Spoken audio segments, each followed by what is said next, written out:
அப்புறம் ஒரு அதிசயம். அதிசயம்னு சொல்ல முடியாது, இது ஒரு கண்டுபிடிக்க முடியாத ஒரு உண்மைன்னு சொல்லலாம். அது என்னப்பா அது? தற்குறியா?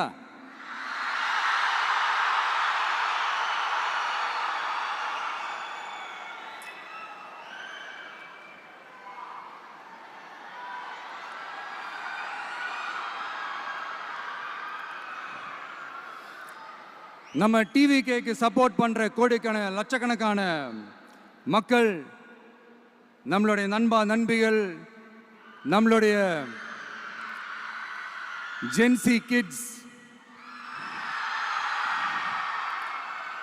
எல்லாரையும் தற்குறிகள்னு சொல்லி வாங்கி கட்டிக்கிட்டு இப்போ அவங்களாம் தற்குறியெல்லாம் கிடையாது, அப்படிலாம் அவங்கள கூப்பிடாதீங்க, அவங்க சங்கிகள்லாம் கிடையாது, அப்படியெல்லாம் அவங்கள கூப்பிடாதீங்கன்னு சொல்லி ஒரு குரல். யாருடா அந்த குரல் அப்படின்னு பார்த்தா, இப்ப ரீசெண்டா அறிவு திருவிழான்னு ஒன்று நடத்தினாங்கல்ல, சாரி அவதூறு திருவிழா. அதுல அவங்க தலைமையே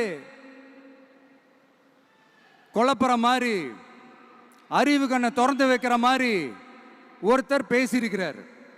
அவர் யாருன்னா அது அவங்களோட எம்எல்ஏவே. அந்த எம்எல்ஏ யாருன்னா நம்மளுடைய கொள்கை தலைவர்கள் ஒருத்தரான மக்கள் சேவகர் அஞ்சலை அம்மாளோட சொந்தக்காரர். என்னடா இது இப்படி ஆகி போச்சு? டிவிகேக்கு சப்போர்ட் பண்ற மாதிரி நம்ம கட்சியிலேருந்தே ஒரு குரல் வருதுன்னு சொல்லி தலைமையில் ஃபுல்லா கன்ஃபியூஷன். அந்த கன்ஃபியூஷன் இதோட நிக்காது. அந்த ஆதரவு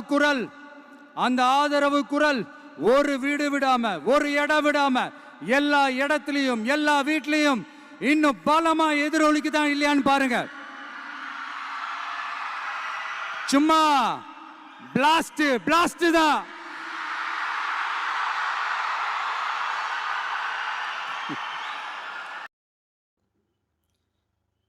அப்புறம் ஒரு அதிசயம்னு சொல்ல முடியாது, இது ஒரு கண்டுபிடிக்க முடியாத ஒரு உண்மைன்னு சொல்லலாம். அது என்ன, தற்குறியா? நம்ம டிவிகேக்கு சப்போர்ட் பண்ற லட்சக்கணக்கான மக்கள், நம்முடைய நண்பிகள், நம்முடைய ஜென்சி கிட்ஸ் எல்லாரையும் தற்குறின்னு சொல்லி வாங்கி கட்டிக்கிட்டு இப்ப அவங்க தற்குறியெல்லாம் கிடையாது, அவங்கள அப்படி கூப்பிடாதீங்கன்னு ஒரு குரல். யாருடா அந்த குரல்னு பார்த்தா, இப்ப ரீசெண்டா அறிவு திருவிழா, சாரி அவதூறு திருவிழான்னு ஒண்ணு நடத்துனாங்கல்ல, அதுல அவங்க தலைமையவே குழப்புற மாதிரி, அறிவு கண்ணை திறக்கிற மாதிரி ஒருத்தர் பேசி இருக்காரு. அது யாருன்னா அது அவங்களோட எம்எல்ஏ தான். அந்த எம்எல்ஏ யாருன்னா நம்முடைய கொள்கை தலைவர்கள்ல ஒருத்தரான மக்கள் சேவகர் அஞ்சலை அம்மாளோட சொந்தக்காரர். என்னடா இது இப்படி ஆகி போச்சே, டிவிகேக்கு சப்போர்ட் பண்ற மாதிரி நம்ம கட்சியில இருந்தே குரல் வருதேன்னு கட்சியில ஒரே கன்ஃபியூஷன். அந்த குழப்பம் இதோட நிக்காது. அந்த ஆதரவு குரல் ஒரு வீடு விடாம, ஒரு இடம் விடாம, எல்லா இடத்துலயும், எல்லா வீட்லயும் இன்னும் பலமா எதிரொலிக்குதா இல்லையான்னு பாருங்க.